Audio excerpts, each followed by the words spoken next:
ಆಡುಮುಟ್ಟದ ಗಿಡವಿಲ್ಲ, ಸರ್ವಜ್ಞ ಹೇಳಿದ ವಿಷಯವಿಲ್ಲ. ಡಾಕ್ಟರ್ ಬಿರಾದರ್.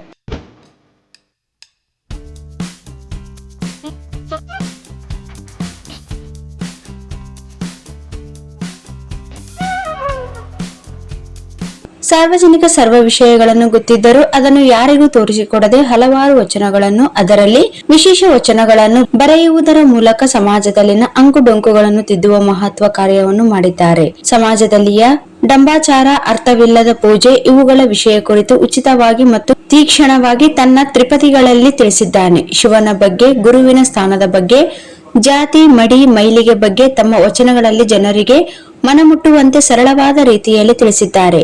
ಮನೆಯಲ್ಲಿ ಹಿರಿಯರು ಹೇಗಿರಬೇಕು, ಕುಟುಂಬದ ಹೆಣ್ಣು ಮಕ್ಕಳಿಗೆ ಗೌರವ ಕೊಡಬೇಕು, ಸಜ್ಜನರ ಸಂಘದಿಂದ ಆಗುವ ಲಾಭಗಳ ಕುರಿತು, ಜೊತೆಗೆ ಹೆಂಡ ಸರಾಯಿ ಸೇವಿನಿಂದ ಕುಟುಂಬದ ಮೇಲೆ ಆಗುತ್ತಿರುವ ಹಾನಿಗಳ ಕುರಿತು ಬಹಳ ಮಾರ್ಮಿಕವಾಗಿ ತಮ್ಮ ತ್ರಿಪದಿ ವಚನಗಳಲ್ಲಿ ತಿಳಿಸಿದ್ದಾರೆ.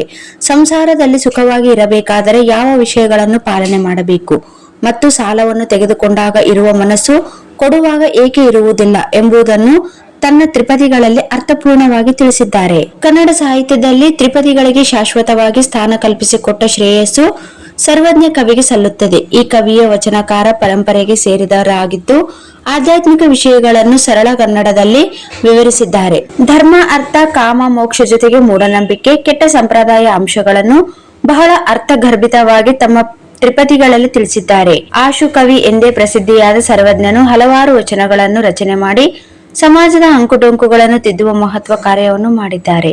ಸರ್ವ ವಿಷಯದ ಬಗ್ಗೆ ವಚನಗಳ ರಚನೆ ಮಾಡಿದ್ದರಿಂದ, ತ್ರಿಪದಿಗಳಲ್ಲಿ ತಿಳಿಸಿದ್ದರಿಂದ ಆಡು ಮುಟ್ಟದ ಗಿಡವಿಲ್ಲ, ಸರ್ವಜ್ಞ ಹೇಳದ ವಿಷಯವಿಲ್ಲ ಹೇಳಬಹುದು ಎಂದು ರಾಯಚೂರು ತಾಲೂಕಿನ ಸರ್ಕಾರಿ ಪ್ರೌಢಶಾಲೆ ಉಡುಮಗಲ್ ಖಾನಾಪುರ್ನಲ್ಲಿ ನಡೆದ ತ್ರಿಪದಿ ಕವಿ ಸರ್ವಜ್ಞ ಜಯಂತಿಯ ಕಾರ್ಯಕ್ರಮದಲ್ಲಿ ಭಾವಚಿತ್ರಕ್ಕೆ ಮಾಲಾರ್ಪಣೆಯ ನಂತರ ಶಾಲಾ ಕನ್ನಡ ಕಲಾ ಶಿಕ್ಷಕರು ಹಾಗೂ ಕನ್ನಡ ಸಾಹಿತ್ಯ ಪರಿಷತ್ತಿನ ಜಿಲ್ಲಾ ಸಹ ಕಾರ್ಯದರ್ಶಿಯಾದ ಡಾಕ್ಟರ್ ದಂಡಪ್ಪ ಬಿರಾದರ್ ಮಾತನಾಡಿದರು.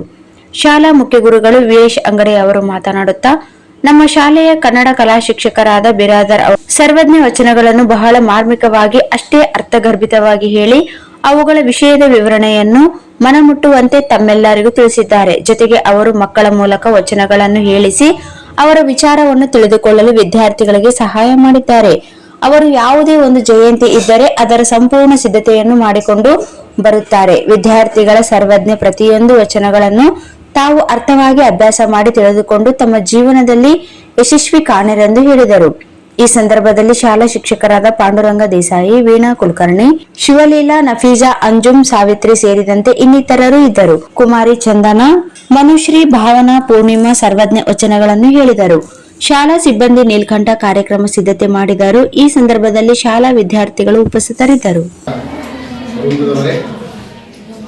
ಇವತ್ತು ನಮ್ಮ ಶಾಲೆಯಲ್ಲಿ ಶಿಕ್ಷಣ ಇಲಾಖೆ ಮತ್ತು ಸರ್ಕಾರದ ಆದೇಶದಂತೆ ವಿಶೇಷವಾಗಿ ತ್ರಿಪದಿ ಕವಿ ಸರ್ವಜ್ಞ ಜಯಂತಿಯನ್ನ ಆಚರಣೆಯನ್ನ ಮಾಡಲಾಗುತ್ತದೆ. ಬಹುಶಃ ಆತಗೆ ಆಸು ಕವಿ, ಜೊತೆಗೆ ತತ್ವಜ್ಞಾನಿ ಮತ್ತು ವಿಶೇಷವಾಗಿ ವಿರಹವನ್ನು ಹೊಂದಿದಂತ ಕರೆಯಲಾಗಿದೆ. ಇವರು ಹಾವೇರಿ ಜಿಲ್ಲೆಯ ಅಬೂರೂರಿನಲ್ಲಿ ಮಾಳೆಯಮ್ಮ ಮತ್ತು ಬಸವಹಂಸರ ಮಗನಾಗಿ ಜನಿಸ್ತಾರೆ. ವಿಶೇಷವಾಗಿ ಬಾಲ್ಯದಿಂದಲೂ ವಿಶಿಷ್ಟವಾದ ರೀತಿಯಲ್ಲಿ ಜ್ಞಾನ ಹೊಂದಿದಂಥ ಸರ್ವಜ್ಞ ಕವಿ ಬರೆದಂಥ ವಚನಗಳನ್ನು ನಾವು ಸಂಖ್ಯೆಯಿಂದ ಕೇಳಿದ್ರೆ ಬಹಳ ಆಶ್ಚರ್ಯ ಆಗ್ತಾ ಇದೆ. 7,70,7,070 ಎನ್ನುವಂಥದ್ದು ಹೇಳ್ತಾರೆ. ಅದು ಹೆಂಗ ಸ್ವಭಾವ ಅಂದ್ರೆ, ಇಲ್ಲೇ ಒಂದು ಕಾರ್ಯಕ್ರಮ ನಡೀತಿದ್ರೆ ಅದ್ರ ಮೇಲೆ ಒಂದು ವಚನ ರಚನೆ ಮಾಡಿಬಿಡ್ತಾರೆ. ಕಾರ್ಯಕ್ರಮ ಮುಗಿದ್ರೊಳಗ 3-4 ವಚನವನ್ನು ರಚನೆ ಮಾಡಿ ತೋರಿಸುವಂತ ವ್ಯಕ್ತಿತ್ವವನ್ನು ಹೊಂದಿದ್ದು, ಅದಕ್ಕೆ ಆಸುಕವಿ ಅಂತ ಕರೀತಾರೆ. ಅಂದ್ರೆ ತಕ್ಷಣವೇ ಕವನಗಳನ್ನ ರಚನೆ ಮಾಡುವಂತ ಆ ರೀತಿ ಬುದ್ಧಿವಂತಿಕೆಯನ್ನು ಹೊಂದಿದಂತ ಆತ ನಾನೆಂದೂ ಬುದ್ಧಿವಂತರಂತ ಹೇಳಿಲ್ಲ. ಹೆಂಗ ಅಡ್ಡ ಬಸವಣ್ಣ ಎನಗಿಂತ ಕಿರಿಯರಿಲ್ಲ, ಶಿವ ಚೆನ್ನಾಗಿಂತ ಹಿರಿಯರಿಲ್ಲ ಅಂತ ಬಸವಣ್ಣ ಹೇಳ್ತಿದ್ಲು.